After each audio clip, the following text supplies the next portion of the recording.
Corona virus कोविड-19 lockdown first से lockdown fifth तक का पीरियड क्रॉस करने के पश्चात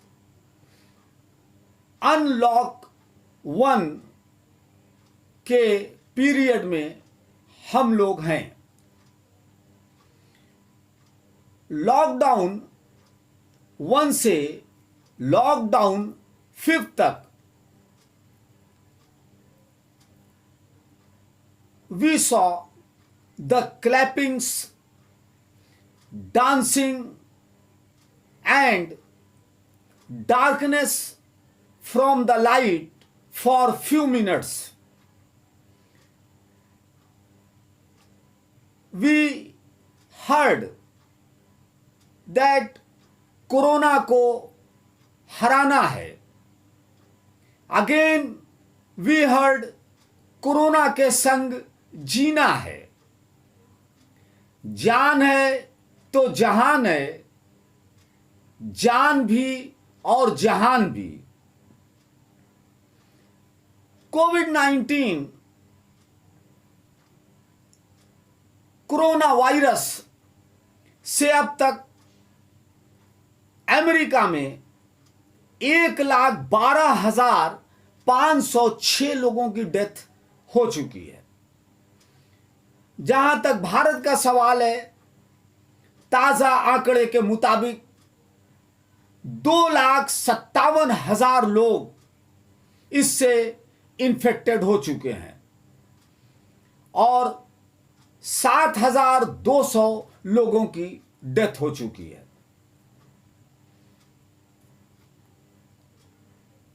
कोविड-19 कोरोना वायरस ये जो कम्युनिकेबल डिजीज है, इस संक्रामण बीमारी को अगर कोई जानबूझकर फैलाता है या बुरे आशय से इस इन्फेक्शियस डिसीज को फैलाता है तो इसके लिए कानून में भी दंड का प्रावधान है। इंडियन पेनल कोड के 269 सेक्शन के मुताबिक negligent act likely to spread infection of disease dangerous to life who unlawfully और negligently does any act which is and which he knows or has reason to believe to be likely to spread the infection of any disease dangerous to life shall be punished with imprisonment of either description for a term which may extend to 6 months or with fine or with both। धारा 269 269 के मुताबिक जो कोई गैर कानूनी तरीके से या उपेक्षापूर्ण लापरवाही से जानते हुए कि कोई रोग या बीमारी वबा कम्युनिकेबल डिसीज है उसको जानबूझकर फैलाता है और वह बीमारी जीवन के लिए घातक है, ऐसा कोई कार्य करता है, उसे 269 आईपीसी के तहत 6 महीने की सजा या जुर्माने से या दोनों से उसको दंडित किया जा सकता है। यह बीमारी संक्रामक होना चाहिए, उस व्यक्ति को यह पता होना चाहिए कि यह बीमारी या डिजीज जीवन के लिए खतरनाक है और उसने जानबूझकर उपेक्षापूर्ण तरीके से लापरवाही बरती हो। धारा 269 के अंतर्गत संक्रामक रोग इन्फेक्शियस डिजीज फैलाना अपराध है, न कि सांसर्गिक रोग कॉन्टेजियस डिजीज। इसलिए यह समाज की जिम्मेदारी बनती है, प्रत्येक व्यक्ति की जिम्मेदारी बनती है कि यदि इस तरह का कोई संक्रामक डिजीज किसी व्यक्ति को है या उसको शंका है तो वो तुरंत इसकी सूचना हेल्थ डिपार्टमेंट को या एडमिनिस्ट्रेशन को दे। धारा 270 आईपीसी के मुताबिक malignant act likely to spread infection, disease dangerous to life. Whoever malignantly does any act which is and which he knows or has reason to believe likely to spread the infection of any disease dangerous to life shall be punished with imprisonment of either description for a term which may extend to 2 years or with fine or with both. कोई भी व्यक्ति यदि परिद्वेषपूर्ण कार्य बुरी नीयत से जिंदगी के लिए खतरनाक रोग का इन्फेक्शन फैलाता है तो उसे 2 साल या जुर्माने या दोनों से सजा हो सकती है।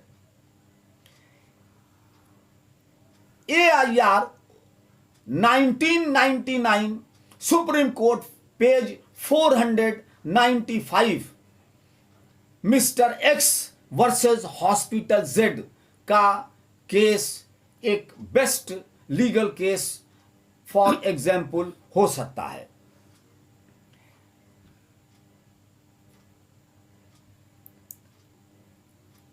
क्वारंटीन, हम ये शब्द लगातार सुनते हैं। Quarantine, quarantine a state, period or place of isolation in which people or animals that have arrived from elsewhere or been exposed to infections or contagious disease are placed.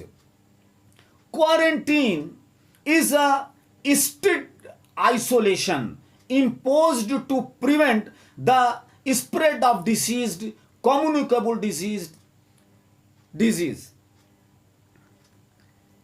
Isolation, sense of quarantine comes from the Italian quarantina, a period of 40 days derived from quarantino, the isolation for 40 days.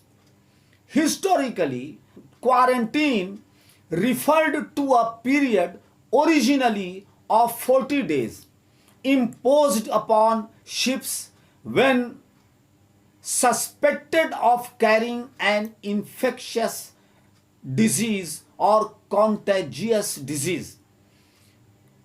The practice was done in Venice in an effort to stave off the plague.